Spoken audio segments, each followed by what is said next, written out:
Rise Exchange with me, Abby Olawi. Now, the 2024 Annual Forum of the East African Association held recently in London. This was focused on mobilizing global funding to support infrastructure and other key projects needed to catalyze development on the African continent.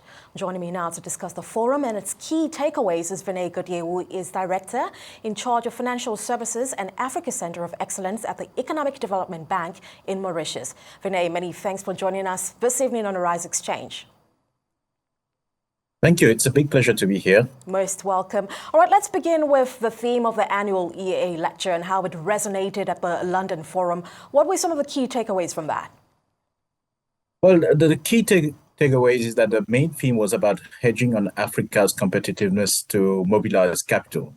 And we know that across the continent, there's huge opportunities, but there's a shortage of capital that IMF estimates to be about $150 billion for infrastructure alone. And if we try to put impact investment and other projects for food security and so on, it's close to $300 billion of finance gap across the continent. So it's important for private equities, VCs, and other institutions to meet and see how we can mobilize capital for Africa's economic development and industrialization ahead.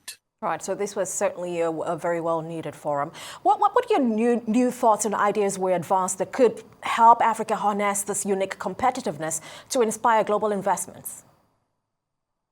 Yeah, certainly. I mean, you know, sometimes your weakness become your strength. What I mean by that is that Africa is endowed by so much richness. It's 20% of almost 20% of the world population now is it's the fastest growing demography as well, expected to reach 2.5 billion by 2050, over 30% of the minerals reserves, over 65% of the untapped arable land. When you put that together and you have 20% of the world population, but less than 4% of global GDP, less than 4% of global trade, attracting less than 4% of global FDI. So certainly there needs to be a balancing act here. So what I'm trying to say, the weakness becomes the strength for the fact that we have a lot of financial institutions, DFIs, impact investors. They're trying to push down that African investment needs to meet ESG standards. They have to meet environmental, social, governance standards and so on to get access to cost competitive financing. And that we're talking 8, 9, 10%. Some of the entrepreneurs in Africa are even getting cost of finance about 15%. And at this cost of finance, it's impossible for African entrepreneurs to save enough money to invest in capacity building and go up the value chain.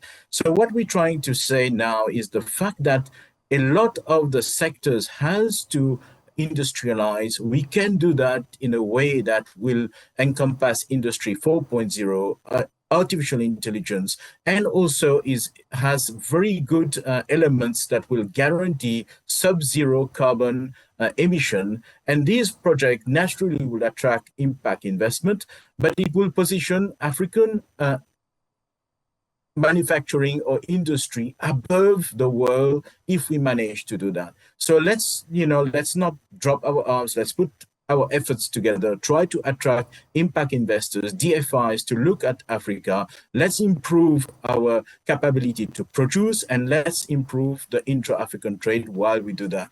So the opportunity is here, and I think that the challenges are enormous, but the challenge will make Africa rise above other continents, but we have to work together. All the countries have to work together. We have to trade with each other, and we have to trust on the strength of each countries. For example, what can be manufactured in Nigeria for the other countries? What can be manufactured in Kenya for other African countries? How do we use the strength of Mauritius to finance the gap in Africa?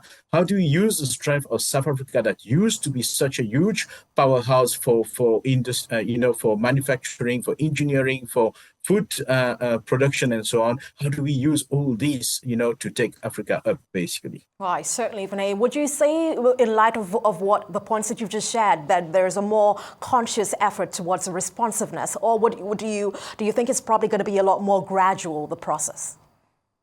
Yeah, it certainly will have to be gradual because, if we look at how dynamic the world is, and how volatile the world has been, the pandemic in 2020, then we had this huge congestion of containers and vessels just after the pandemic that took the cost of freight to exorbitant levels across the continent.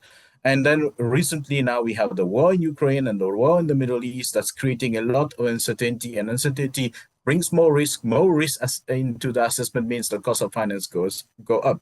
So in this very volatile and dynamic environment, we have to adjust, fine tune as we move forward. So there's also fintech coming along the way with cryptocurrency, with fintech services, virtual asset dealer broker licenses, and other things that are coming into the fray. Digital exchanges, which I think will step change the whole finance issue of Africa, because tomorrow we can tokenize any investment opportunity onto the continent, and a token that could be worth $100, $200 could reach, we could reach millions of potential small investors globally and raise billions for the continent's financing going forward. So I think these are the things that we need to embrace, and along the way, jurisdictions like Mauritius that are very flexible should be able to embrace fintech and these licenses to allow the digital exchange to raise capital and finance projects onto the continent. So we need to be able to find those that can put that ecosystem that will be, quite attractive to financial institutions and promote funds across the continent. Right. So very cautious steps towards that direction. But now, Vinay, what more does the continent need to do to inspire or unlock global capital in terms of building confidence in its markets? Well, I think, we're on the right track, because if you look at the number of educated people across the continent is on the rise. We have a young population that is willing to learn, willing to grow, and we can bank on that. We have the resources already. What we need is proper policies. We need proper, the governance to get better.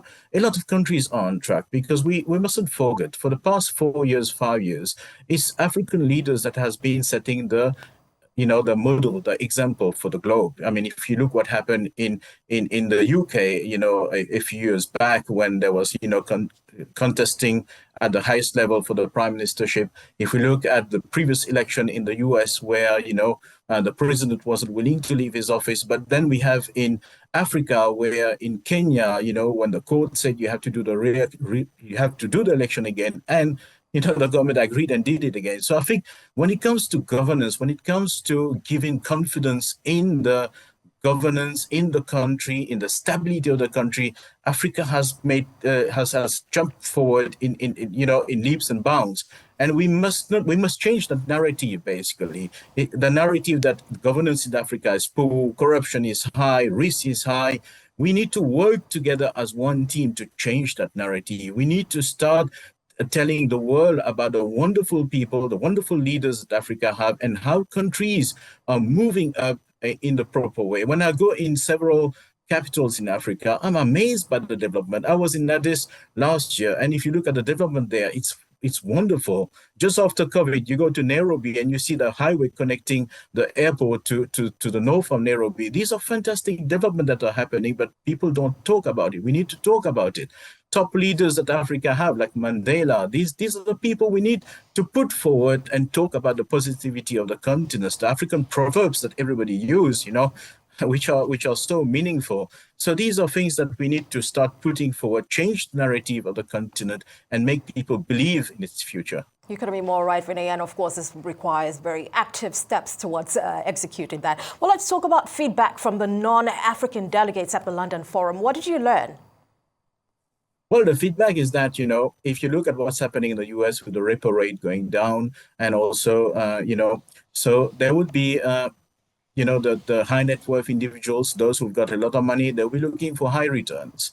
And slowly but surely, you will find that portfolio managers will want to have part of the portfolio pushing for African investment where they can have high return. Now, a quick analogy, everywhere you go, every continent that you go, you will have 30% of entrepreneurs that are top payers. They will pay you within the days, the deadline that you have given them. And then you have another 30% that will be within the 90 days that has been set by them in your contract. And you will always have 40% that you have to chase them. And part of them will pay you eventually, part of them you'll have to go through the legal process. But since this type of financing is very nascent in Africa. There's a chance for global financial institutions to tap into that 30% that will pay you before the time of your contract, before the 90 days of payment that you give them. And because I know for a fact, through Mauritius, there are private equity companies in credit financing where default rate and the credit financing is $1 billion and the default rate is only 0.4%. Now imagine it's almost the risk is so limited, but yet they're still commanding returns on the credit financing 9, 10, 11%. So it's very high return while the risk is mitigated. If you understand the market, if you have the right network, you can mitigate the risk, you can make really, really real high return onto the continent. So what we're trying to urge to the investors in the UK here, take opportunity of that, be the first mover, create the avenues for financing projects onto the continent so that the good entrepreneurs get access to finance and move up. What we've seen is that there's a mobilization, there's an understanding, and a lot of financial institutions in the UK and Europe are understanding this. They are starting to look at how to structure more funds and investment into the continent. All right, very cogent points, Guddye. We really just look forward to, experiencing the multiplier effects of all of this when they begin to, get implemented. I want to thank you so much for sharing with us those key insights from the just concluded annual East Africa Association Forum in London. Do have a great weekend over there, Guddye, was director at the Economic Development Bank in Mauritius.